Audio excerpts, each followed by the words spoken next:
Welcome to iHeartGeek.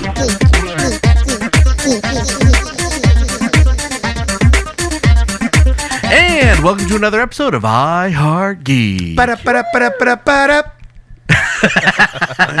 No, I get it. Yeah, let's. So before we start this episode, we have a birthday. We do? have a birthday. Finally, they are legal. They are 21 years old.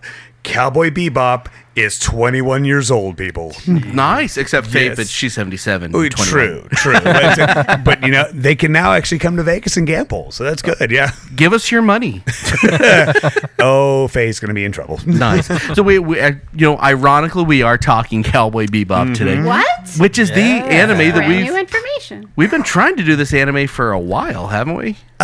We've bounced back and forth with it. We're gonna do it. No, we're not. We're gonna do it. No, we're not. I'm just. Was it that you hadn't seen it and then you watched it? You're like, oh my god, I've we need seen to do it. it. You've seen it before. I've seen it several times. I don't know what happened. Maybe it was Jason or something. I can't We just remember. couldn't get it together for whatever reason. I think we wanted to get Carl and they said, screw it, we're just gonna do it. Yeah. I'm happy. We're gonna do it live. We're gonna do it live. We did it live. As far as I'm here, I don't care. That's fine. No, I love this show. This show was probably one of my first forays into anime. So, iHeartGeek today is brought to you by Bell Peppers and Beef. 100% bell peppers, 0% beef. All right. So if you haven't watched the show, you might want to skip this episode and go watch the shows and then come back and listen, because you're not going to get any of these jokes. Oh, absolutely. Because this is going to be a kind of a deep dive. So let's introduce around the table. I'm Dub and I'm your producer. And to my left we have Katie May. And what do you do? I am a teacher. Okay. Are you teaching us about Cowboy Bebop today? No, today I'm kind of the student because I just finished marathoning it last week. So Nothing wrong with that. That's how we usually end up watching our shows here. And she's got a 3-page dissertation on it too. So Yes, she probably knows more about it than we do right now. That's not saying much for me. Right. it's my forensic psychologist brain. I can't help myself. So Okay, no. Harley. You are the computer, the Google of our Mary Brew here. Yes. And across the table we have my good buddy Cal. The friendly neighborhood Kaj. How you guys doing today, huh? You have energy today. I love this series. Like, it is such a good show.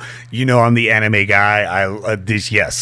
It wasn't my introduction into anime, but watch it's just so good. Yeah. And then we also have Mr. Blize. How are you doing, bud? I'm doing pretty good. I'm excited to talk about this one. Ever since I was a listener from the show, Kaj has been asking to do an anime episode. And I was like, when are they going to give him one? I'm glad to be here for it. Yeah. Well, there's a couple more that I want to do. Trinity Blood, and I want to do Ghost in the Machine. Every episode. Shell. Ghost in the Shell. They're two different things. I know. Give me your card. I don't claim to be an anime guy. That's it. And Dead Man Wonderland. Every episode of Naruto? Yes. No. Yes. Yeah. No, we'll do that. We'll do that. Totally. Let's go have fun doing that. I don't know if I'll put it up. 100% sure. Yes. No, he says he doesn't, but he has a Did I get the patch? No, he has a fondness for Inuyasha, but don't let him say it otherwise.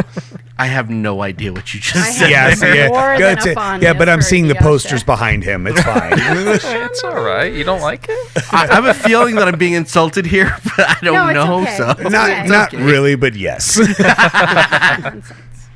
okay. I love you, Dub. Thank you. So I want to ask this question because seems like this is everybody's introduction into anime. Why is this particular anime so revered, and why is it the gateway?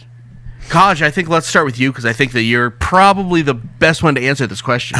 Okay, so first of all, it was actually the first anime that they put on Adult Swim on Cartoon Network, and the reason being it was a smart move as well. The show is just, it's so well written, and it has a lot of just kind of it's a drama, but it also has comedic elements to it. The writing is good. You really get attached to the characters, and I actually kind of am remiss because one of our good buddies, Sean Critchfield, like I've been his roommate for quite some time. I had been his roommate for quite some time, and I tried to get him into anime as much as I could, but the one thing that he'll watch them, but there's also a certain element of Japanese humor which just kind of drives him crazy when they do kind of like a chibi type of thing in the middle of it, because it'll be like super serious and all of a sudden they'll have this like little chibi kind of like over the top thing, and it wasn't really his cup of tea. I kind of wish I can go back and like show him this first, and then he could be like, oh, there's other things besides that kind of humor, because they do have their humor into it, but it's more of adult humor. It's more of like an actual dramatic Subtle. live action show. It's just drawn. It's just animation, and it's just like they're kind of solo episodes, but then once you start getting into it and start watching it more and more often, you get attached to the characters. They go into the backstory of some of these characters, and just it's just so well written. Like I can understand why it's arguably or debatably like one of the greatest animes of all time. Well, Blize, what is it for you that really just says, wow, this is it? So I think it's the fact that it's one of those things that it shows you that anime can do what some live action film and TV can't, is they can push the boundaries and they can make a sci-fi genre show and push it that much further to where you're seeing things that you that would be hard to do in film. And because it takes it seriously and it plays out like a drama, like Kaj said, it has comedic aspects to it, but at the heart of it, it's a sci-fi drama. And that's what makes it so appealing to a broader audience, because you don't have that over-the-top ridiculous stuff that some animes do have. And I think that's what gives anime a bad rap, is there's some weird shit that goes on. Sorry. Go back and do that line again. There's some weird stuff. Yeah. There's some weird stuff that goes on in anime that really turns people off to it, but Cowboy Bebop definitely stays in that vein. Yeah, there's none of that tee-hee-hee. Exactly. Right. Yeah. None of the really big-eyed thing. Well, Ed's got the big-eyed thing. Yeah. But it's not so over the top. No, it's not every character or every other character that has it. And it fits to the genre because Ed's a kid. So a kid would have like the wide-eyed, kind of like innocent, kind of rambunctious type of a look. Yeah. Katie Mae, what about you? What draws you into this one other than having to watch it? Because, well, you live with Kaj. Well, yeah, right. We're married. We're not roommates. But honestly, for me, I do like anime. I like the cutesy. I like the tee-hee-hee. I like all that stuff. So for me, and being a total newbie, and I went from not knowing what Cowboy Bebop was to watching every single episode in 2 days. And what really struck a chord for me is it's a space western. And I'm a huge Browncoat. I'm a huge Firefly fan. So I saw elements of that, and I'm like, yeah, this is great. And if you watch it, like, if you're a music fan, you're going to love it. If you like Firefly, you're going to love it. If you like dramas, you're going to love it. Like, it really, like Blize said, it appeals to a larger audience because there is something for everyone. So even if I can like it, anybody can like it. Well, the music to me is the biggest draw. I mean, it starts that doom doom doom doom doom, and like it is just it's like listening to fusion jazz on screen. It's amazing to me. It's really hard to explain kind of my thoughts on that, because I mean I'm a fusion jazz fan, and it's all the colors coming at you and the storyline and how fast everything moves. It's you're listening to fusion jazz with your eyeballs, and it's stunning. I don't know if that makes any sense to anybody, but that's what it draws me in.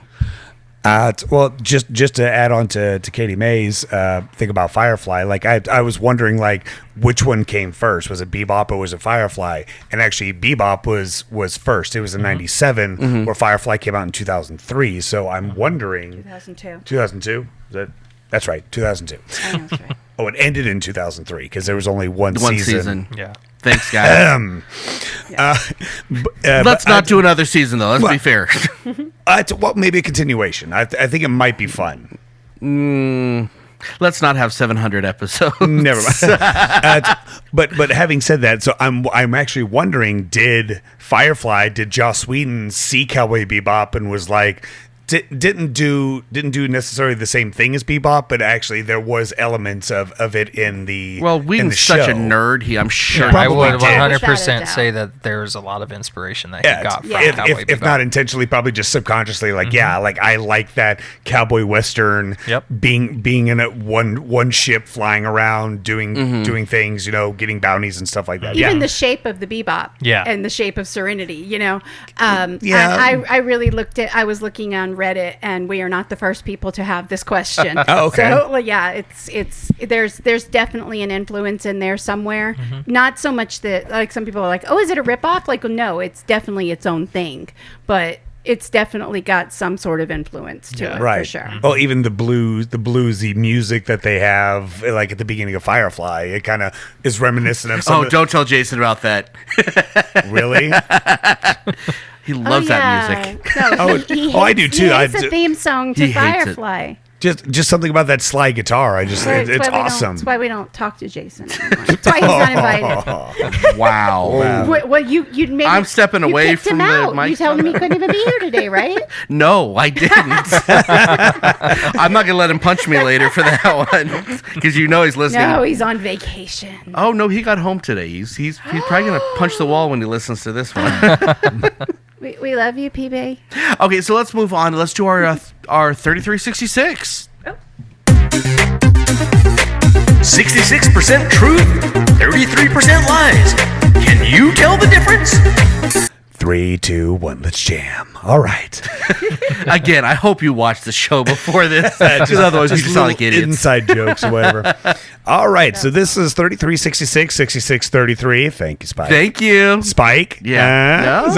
Always got a callback. Or simplification, 2 truths and a lie. So I'm going to give you three questions or 3 statements here. One of them, or 2 of them are true, and one of them is a bold-faced lie.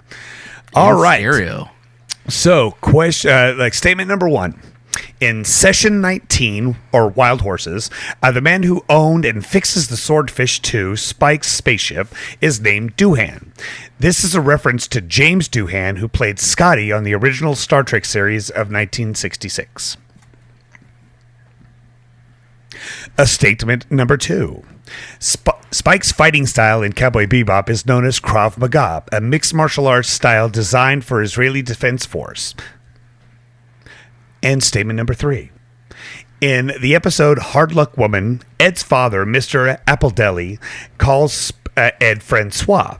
However, since Ed's father is bad at remembering names and can't even remember if Ed is a boy or a girl, so it might not actually be true. All right, those are the 3 statements. Which one is the bold-faced lie? All right, the answers have been tallied up, and we have a tie. Uh-oh, I know what happened. A 3-way tie. Ooh. So you all got it right. The second one is actually the falsity. Now, in order to find a winner, or at least a two-way tie, I will go around the thing and find out what actually is the correct answer, because it's actually true, but it's just switched up a little bit. So, what is Spike's fighting style? Kung Fu. Oh, I've got no idea. Yeah, Taekwondo. Okay. Kung Fu. Yep. Young Kimpo? I have no idea. That's tic-tac-toe. I don't know. Okay, so it looks like we're just going to have a 3-way tie this time. It is actually Jeet Kune Do. It's actually Bruce Lee's fighting style. Mine sounded the closest. Right. So since Katie May had the three words, that's okay. But even in, I think it's the episode 2 where they actually get Ein, they get the corgi, the bad guy Abdul and Spike when they're fighting on the bridge. That is actually a reminiscent of the Big Boss when Kareem Abdul-Jabbar and Bruce Lee were fighting on the bridge as well. So yes, so his fighting style is actually Jeet Kune Do. So this has never happened in the history of this game. So I think that All three of you should do Keep on Geeking. No, I think that the game master should do Keep on Geeking on today. All right. Because we've never had that happen before. That Oh, low looks- jazz voice when you do it? All right. That'd be Oh, great. so since I wrecked my voice today, so now I have a darker voice, and now I go. Yeah. Oh yeah. Okay. Nice. Oh, wait, so good. so what I want to do now is discuss the characters. Let's do a kind of a deep dive into the character tropes. What I found interesting when I was researching this was every character has a different kind of a philosophical, I guess, source about or what light about them. I guess you could say. For instance, and I'll use this one. There's definitely a trope. They do Yeah. follow a certain characteristic. So let's start with Spike, which to me, we've done this episode before on existentialism. He makes his choices, and he is completely and totally prepared to live with them. He doesn't get upset about anything. He doesn't, well, unless it's vicious, but he doesn't get upset. Or broccoli and beef. But he doesn't get upset. He made his choices. He's okay with it. If he dies, he dies. He's okay. I've made the choice, and I will live with my consequences. Okay. I also would, on top of that, he is the maverick. He is the one that just kind of, he will go out into harm's way. He'll go out into danger and be like, look, this is the bounty. We need to go after him. But he's a trained soldier too. He's highly, just highly in mixed martial or in Jeet Kune Do. He's his fighting style, whatever. And he's kind of, well, and he's like just the young buck that just feels that he knows everything. He doesn't really need anybody else, but in fact, he does need his other crew to help him out. Yeah. Oh, absolutely. Yeah. What's your thoughts on Spike? Yeah, I mean, I definitely got that Maverick vibe about him. He feels a lot like, I guess it doesn't feel a lot like, but he has some traits from like Han Solo. Like that's I kind of felt that from him. Oh yeah, me and Katie May on the same I didn't even page. think of that. That's great. Yeah, definitely feels very Han Solo, where like he does these crazy things, and at the source of it, he's just trying to make some money. Like he's not doing it for any wider kind of reasoning to it, but he's out to get bounties. Right. Yeah, I've got Han Solo, Captain Mal, almost the anti-hero, but not quite type vibe, and that bristly exterior, but he's got a heart of gold. He really does genuinely care, but he tries not to let it show. I love it. He's Hal Jordan without the ring, and I never thought of that until we just talked about this. I can see that. Yeah. Even for going into Blize, like when we first meet Faye, like Jet has to tell him, don't go overboard with this. He goes, well, why did we come to a casino if you didn't want me to win? Like, Yeah. I can, like he knows. Yeah, he knows all the angles. He just, sometimes he just needs guidance. Nice. Okay, so let's move on to Jet, who to me is, if you were to put a philosophical thought to him, it would be he's an authoritarian. He's very much rule of law. He's very convinced that the rules are always there for a reason, and he doesn't break them. Like maybe even Commissioner Gordon more like because he is a cop. He was a B cop before he became a bounty hunter, and he's more of like form and procedure, and it's and I think it's also because if in order to get the bounties, it has to meet a certain criteria, so he has to make sure that those are met. Like and he's the one that has all the information. He makes it work. Yeah. And he's the captain. He's the captain of the ship, basically, too. Yeah. When the black dog bites, he doesn't let go, Right. But he's also kind of the gentle giant too. He's the one that genuinely has a soft spot for everyone and treats the crew like they're his family. Yeah, Right. and I was gonna say that he has He's a the real dad. he has a father real figure. dad. Yeah. He's got a dad He's only vibe about 36 him. years old. There's but he's the dad. Yeah. He definitely has that dad vibe about him, and there's even the episode where I think it's the first appearance of Faye where he tells Spike, he's like, don't go and do this. If you go and do this, I'm not going to help you at all. And then they like cut to a scene where he's like cutting some bonsai tree, and then he's like Spike's in trouble, and he's like, I got to go help him. It's a different episode, but I know exactly. Goes off that's Fallen Angel. That's the Battle of the Fallen Angel. Yeah, and it just is that one.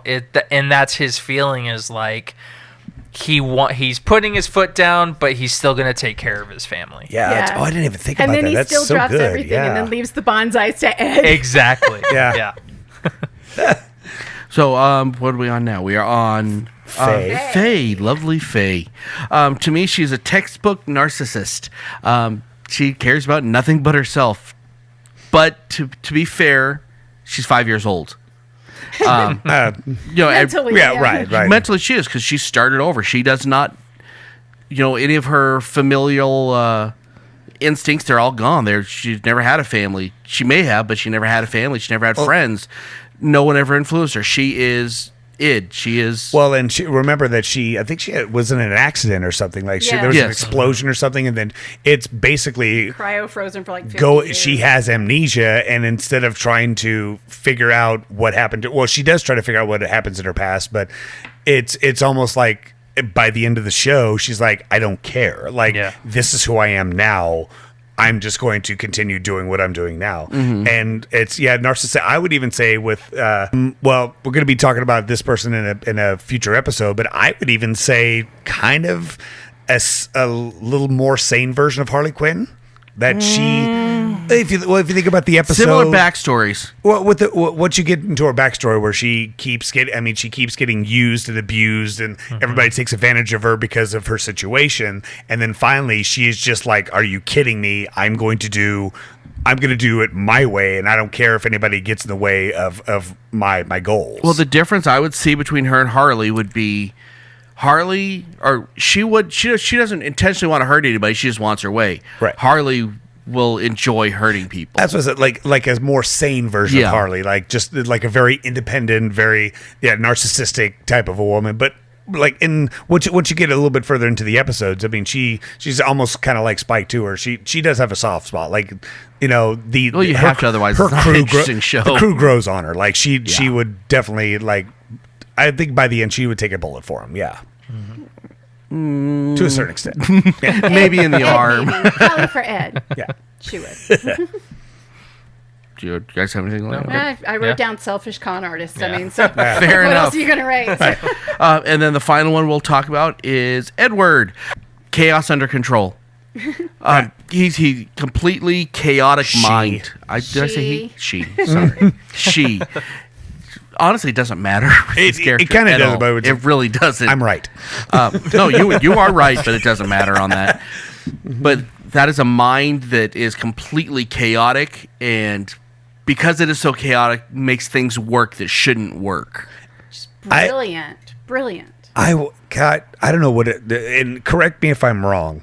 I would say she's the millennial. She's the one that is a hacker, likes all the like is basically is free to express herself in any way, shape, or form. I mean, she's the one that is talking to computers, because the computer is talking to a satellite because it's making friends with the laser on the Earth, and she's that out of the box kind of craziness that when Jet and Spike and Faye can't figure out the situation, she's like, "Oh yeah, well this is what it is." Like even if it's a little bit ridiculous, it's true. Like it's what happens. Mm-hmm. Yeah, and she's just sunshine. Yeah. Like everything is positive. Everything is great. Like even if something terrible happens, she makes the best of it. She sees the bright side of absolutely everything. And she could so easily, with her backstory, be the exact opposite character. Mm-hmm. She could be dark and brooding and angry, but she's not. Yeah.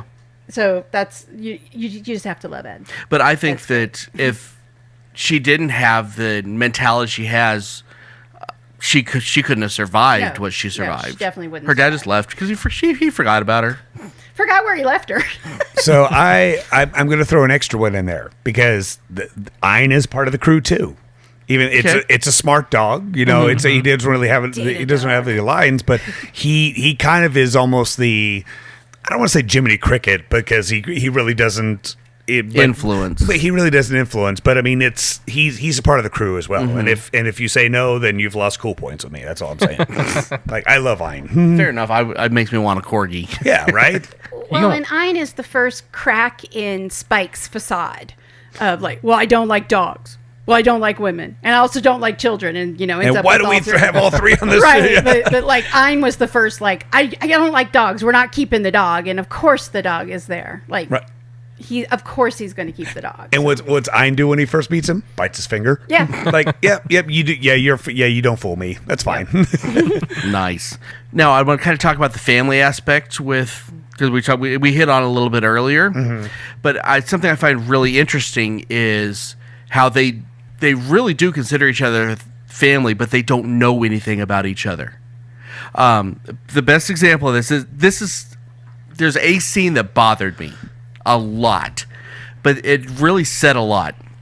Was the Boogie Woogie Feng Shu when he finds Boogie Woogie Feng Shui. That's what I said. Sorry. It's late. Leave me alone.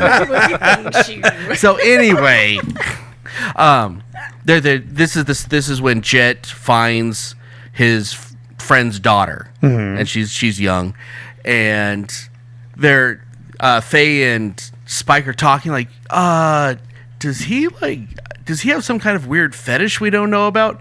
And May goes, nope, she's too old for that. And I'm like, oh, that's horrible. But the fact was they don't know anything about each other. And the fact that they could even question something like that is like, wow. And they call themselves family. I think that's an interesting dynamic. And they will live and die for each other. They're completely reliant on each other, and they don't know anything about each other. I don't know if anybody has ever picked up on all What's wonderful is that it doesn't matter. They don't have to know each other's backstory or what they've been through because they've all been hurt. They've all been victimized by life and knocked around. They all play their cards pretty close to the vest. And isn't that what family is finding people who love you right where you are and accept you for who you are? They don't need to know everything about you. It doesn't matter about your love past. you. Yeah. And it's almost professional courtesy too, almost like an honor among thieves, because I mean they all have to do kind of seedy things in order to get the job done as well too. And yeah, you're right that it's would you want to know like all of them have their past and whatnot, and it's throughout the show too that they slowly but surely they start to kind of realize, they start to get more information about them, and then you can see the familyness, the togetherness getting even closer than that, all the way up to the end. It's misfits, just a misfit family. Band of misfits. Fair enough. Let's discuss who do we want to see play the cast, because we know it's going to happen eventually. There was rumors Keanu Reeves. 5 years. Keanu Reeves Reeves. as In Spike. all the In parts. all the roles, including Ein. Yeah. No. We love you. So now for our discussion, we're probably going to whitewash it all. So because we know American actors, we don't know Japanese actors very well. Well, myself anyway. Wow. So who would you guys pick for? Let's start with Spike, and Keanu's off the table. I would love for Keanu to be Spike, but unfortunately, like Guy Katie says, like most of these people are like, Jet's the oldest, and he's what, 36? You said? Yeah. Everybody Spike's else is 27. like mid 20s. Yeah, Yeah. mid to upper 20s, and then Ed being 12. I got. This one was kind of hard because I'm not really familiar with the younger actors unless they've been in Marvel. So, Everything's Tom Holland. Yeah, right. But I got for Spike, I had a couple of them. I had Taylor Lautner from the Werewolf from Twilight. It just I saw his face and kind of he has that Spike kind of elongated, He can't kind act. of grow out his. Yeah. But he can't act. That's my So only hesitation. For looks, appearance alone, I think he's done martial arts before, so I mean he can that aspect of it would be easy. My second pick would be oh gosh, I'm gonna butcher this. I'm sorry, Josh Hutcherson from the Hunger Games. Oh, Yeah. Okay. PETA. PETA. Yeah, PETA from the Hunger Games. Yeah. Okay. He's too short. Yeah, I don't. He's really short. He's like So is Wolverine, but you got Hugh Jackman He's playing taller him. than- Spike's tall. hey, Camera angle. he's taller than me. It counts. But mine are better. I'll just say that. Go ahead. I have Joe Keery from Stranger Things. Steve Harrington. You know. Oh, The dad. the hair. The dad, hair, right? right? And then Mr. Mom, and we love him. And then or Nicholas Holt. I think he would be Nicholas absolutely Holt fantastic. is. Beast from. He's Beast in the X-Men Oh. movies. He was in Warm You know Bodies. what? That one makes the most sense He to would me. be great. He would be fantastic. So You got any ideas? Yeah, I think so. You don't completely whitewash it. John Cho as Spike. Who's been in- He was. Oh my goodness, Harold and Kumar. He was in okay. Star Trek. isn't he old? He's pretty old. Oh, He's okay. older than 27, right? Oh, yeah. Yeah, but I mean, the whole the thing with age is But I you think can change it. You can make it. Yeah, you could make Yeah. any age. It doesn't. They You don't could need to be. re-age people, yeah. And As long as they I would look do. I would like to see Dave Bautista as Jet. Oh my God. Oh, wow. Well, would I be was a- thinking so. I was going an entirely different way. I was thinking, what's his name? House. Hugh Laurie? Hugh Laurie. Right? As Jet? Yes. Now, I know he's older, but think about that as how Well, he I could don't carry have that a- role. I don't have a problem with age at all. I think you can make any kind of. I think that the way he would play that role would be absolutely glorious. Well, if age is no object, then Bryan Cranston. Tom Hardy. Tom Hardy's is an enough. amazing choice too. Yeah. I don't like Tom it. Hardy. No, what I'm about- not a fan of Tom Hardy. I would accept Dave Bautista, but because that wasn't my idea, I'm sticking with Tom Hardy. That's it. okay, Jason. Well, if he, I would say Batista's a great choice, but he's got to tone down. He can't be like Drax. He'd have to I don't be think kinda he's a young. good enough actor. What about Brolin? Josh Brolin. Josh as Brolin? Jet. Yes. That would be fantastic. That's a as good Jet, one. I He would think be would be great. I also great. had Channing Tatum as well. He's too pretty for Jet. He's not pretty at all. As Well, Jet? yeah, grizzle him up a little bit. He's not pretty at all. He's completely unattractive. I'm sorry. But now I'm like, Dick. But he's the guy, the stripper guy? with the sign. Yeah, but he What's- has, I guess he has the figure for Jet, but I don't know. What's If the one if he can that's- yoke himself out, Patrick Stewart.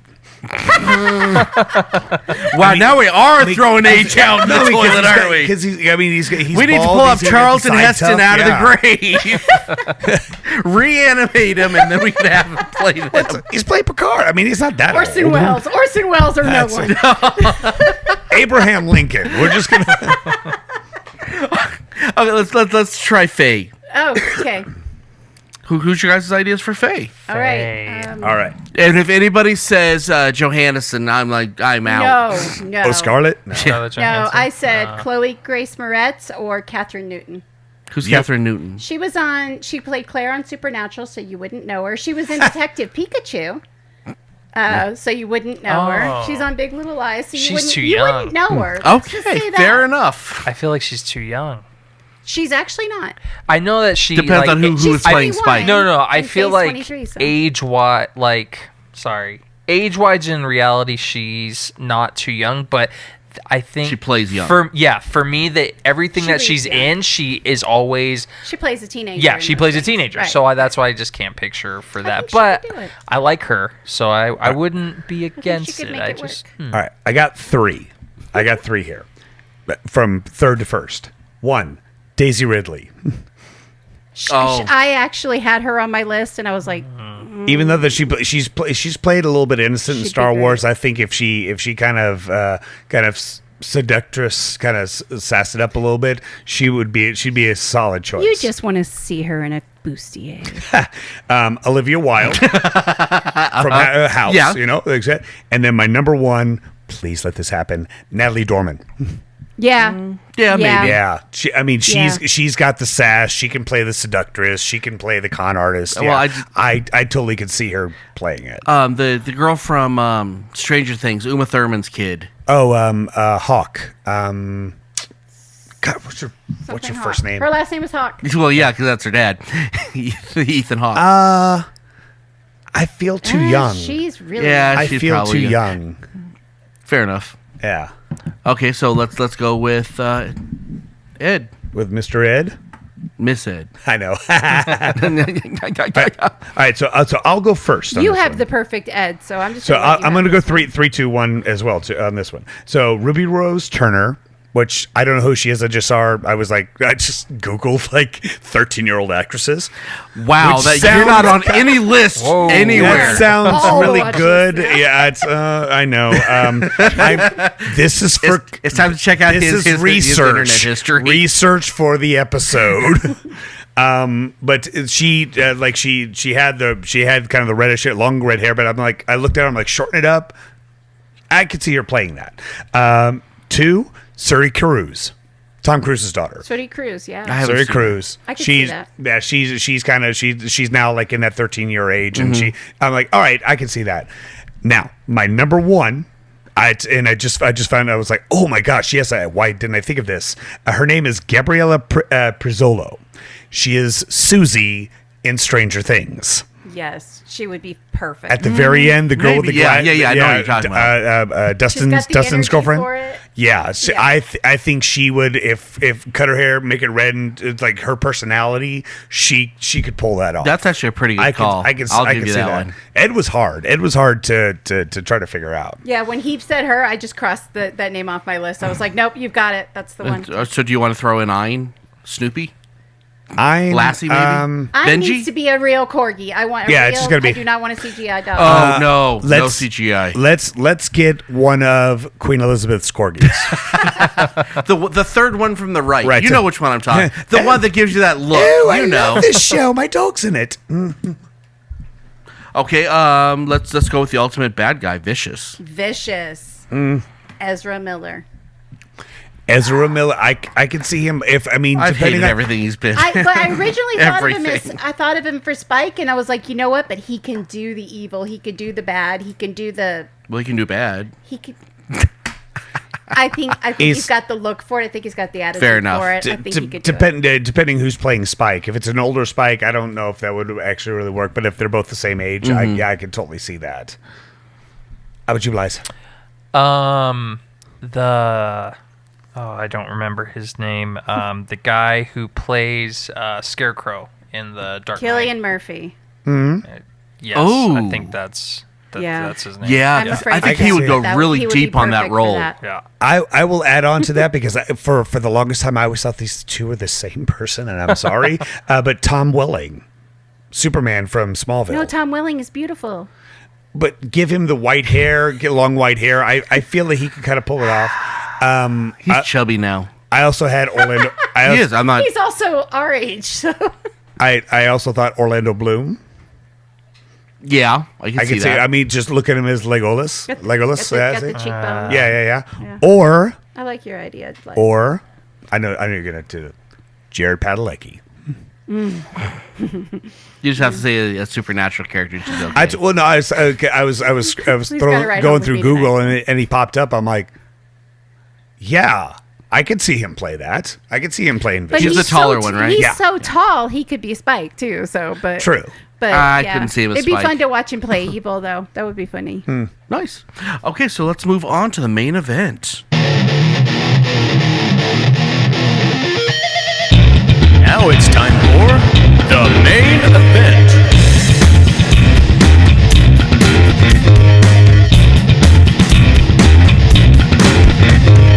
Okay, so for our main event, we want to start off with our list. We have a couple, like we had two people put in on this one. Right. So we have listeners that want to add on to their number 5 list. So why don't you give us those real quick?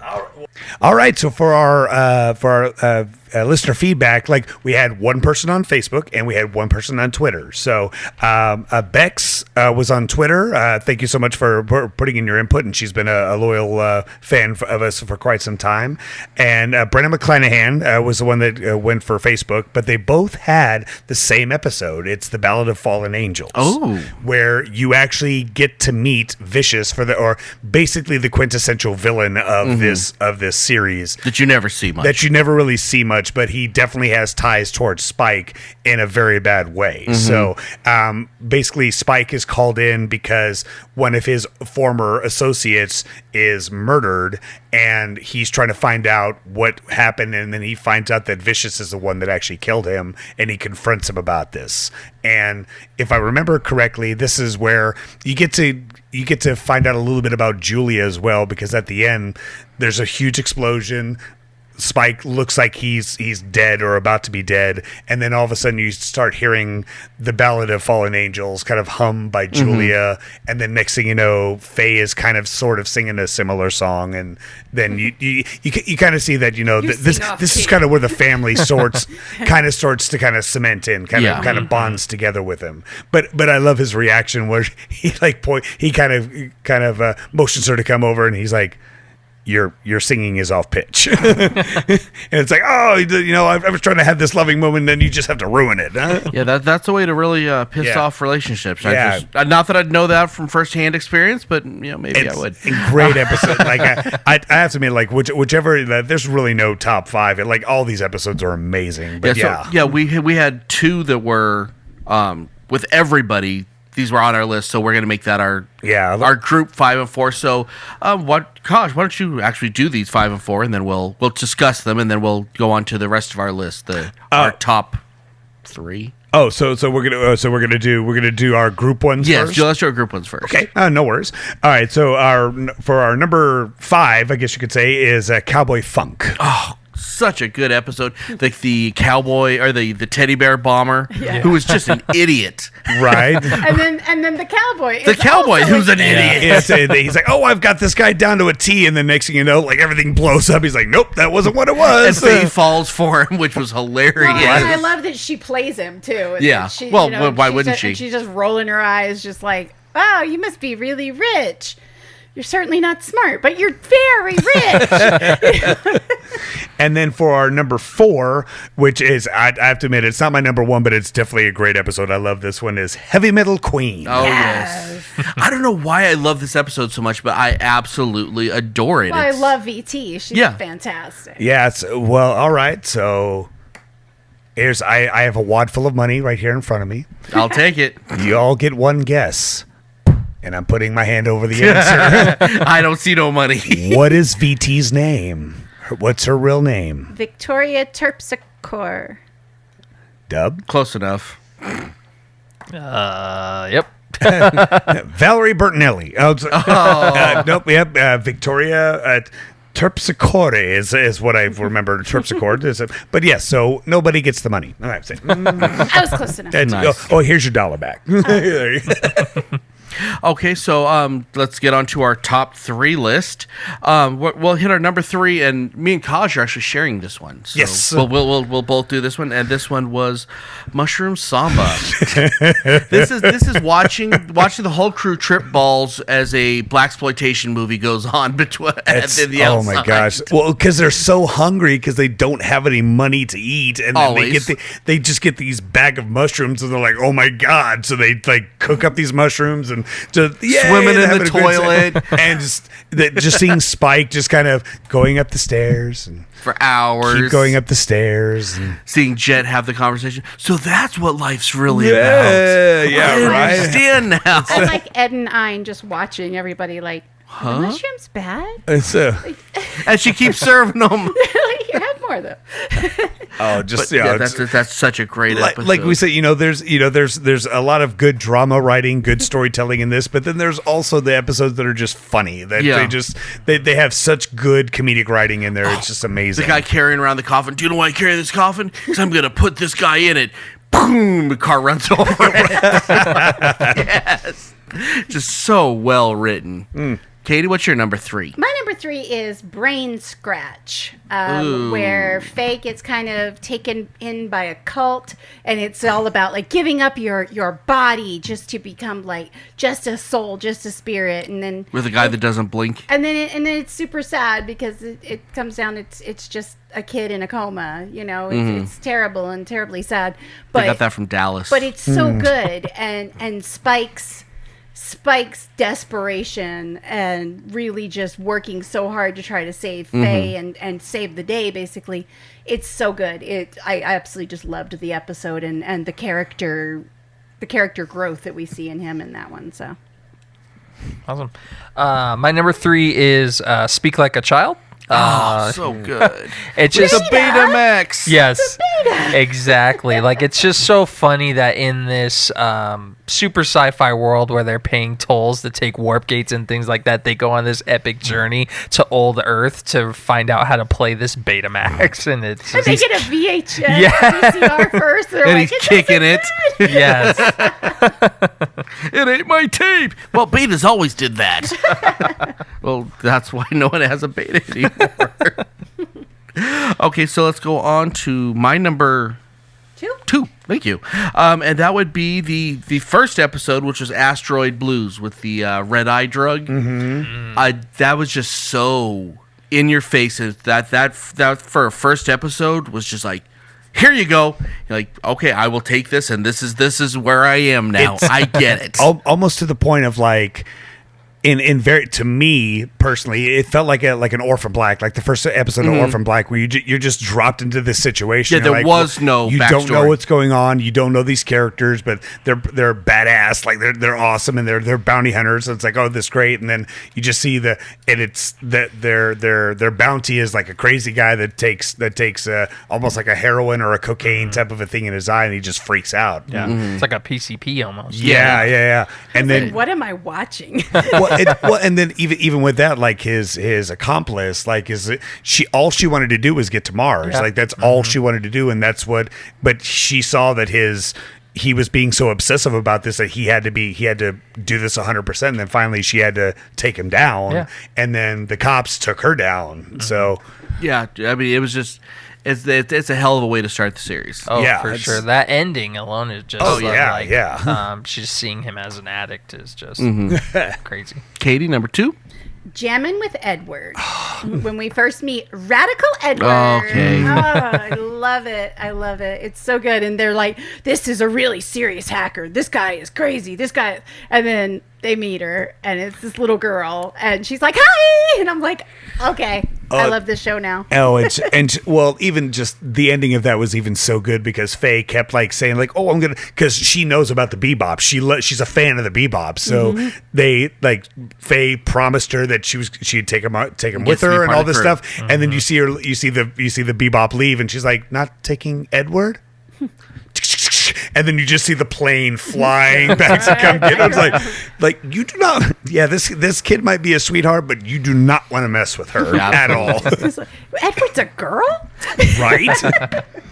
My number 2, it's these number 2 and number 1 are probably my favorite episodes of the show, which I love. My number makes 2, sense why they're there. I know, right? And now all of a sudden he understands I'm the top 5. geek-splaining now. So, all right. So my number 2 is Ganymede Elegy.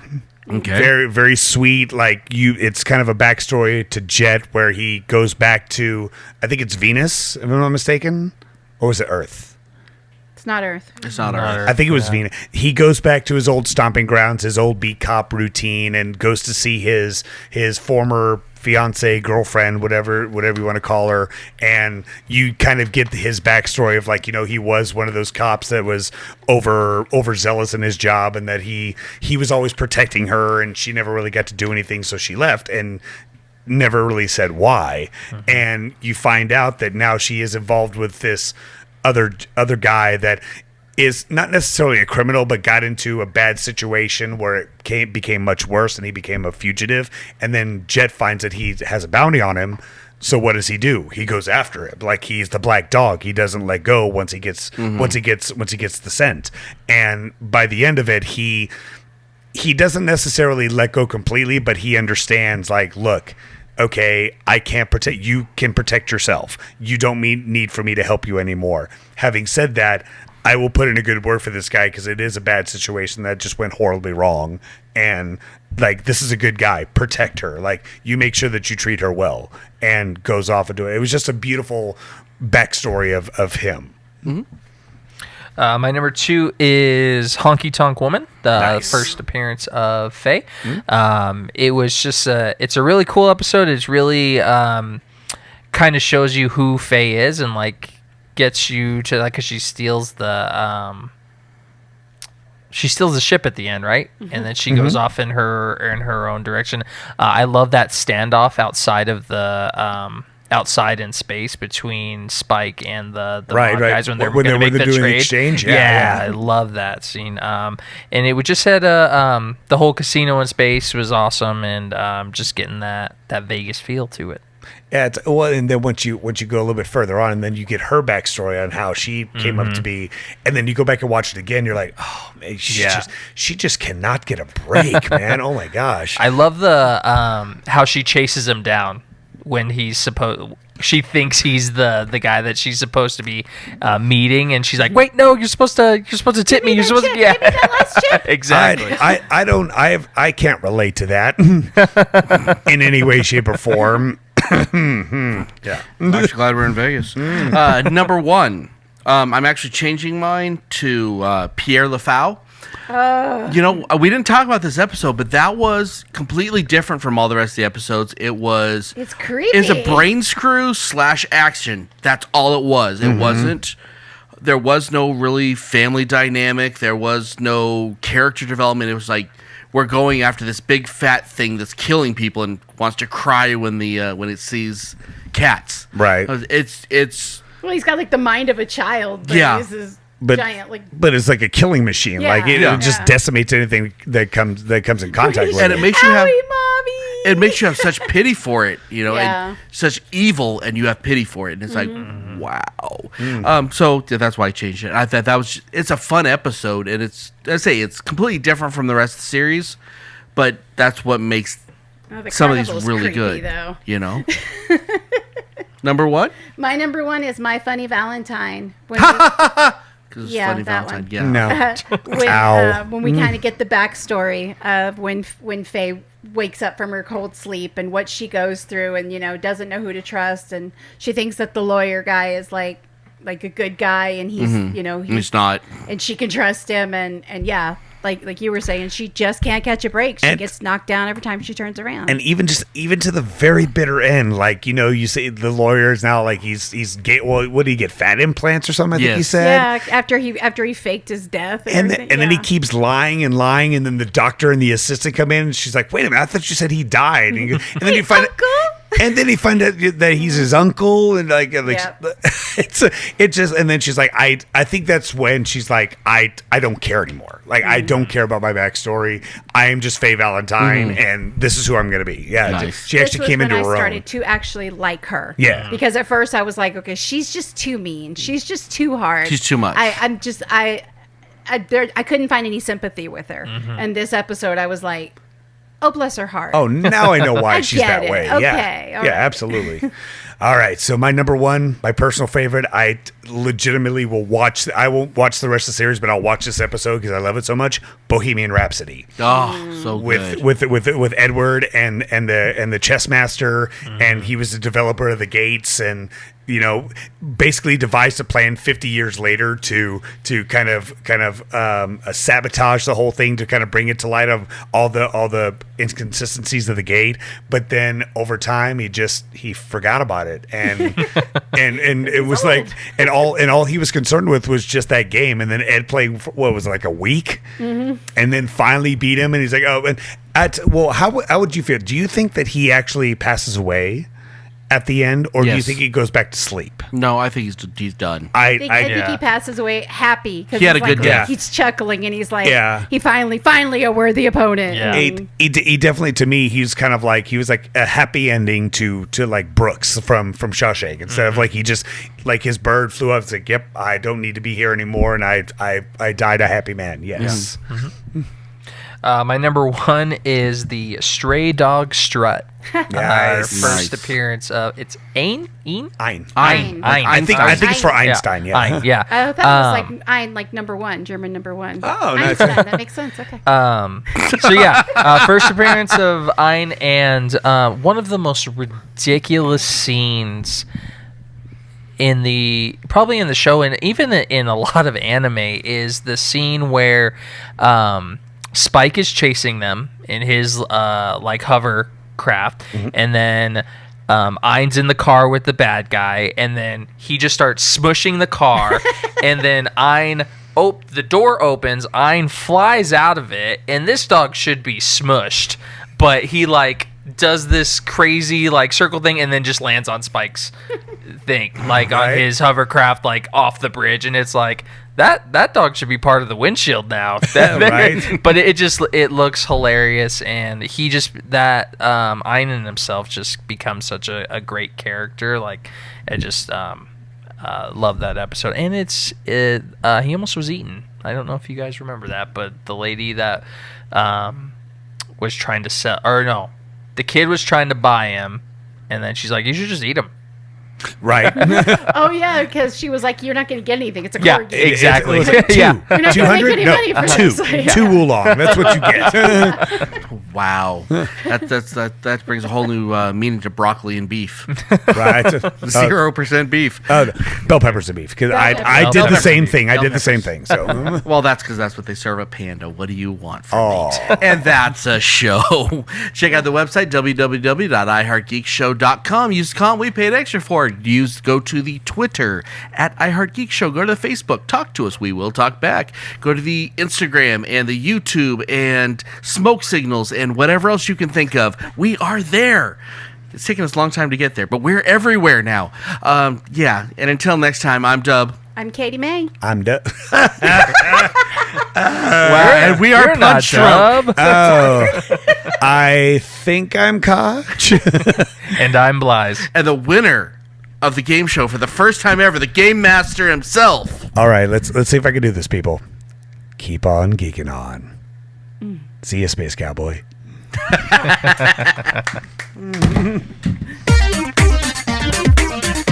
You've been listening to iHeartGeek. Our Twitter account is at iHeartGeekShow. Hope you enjoyed the show. Stop it. Stop it. I can't fight this feeling deep inside of me.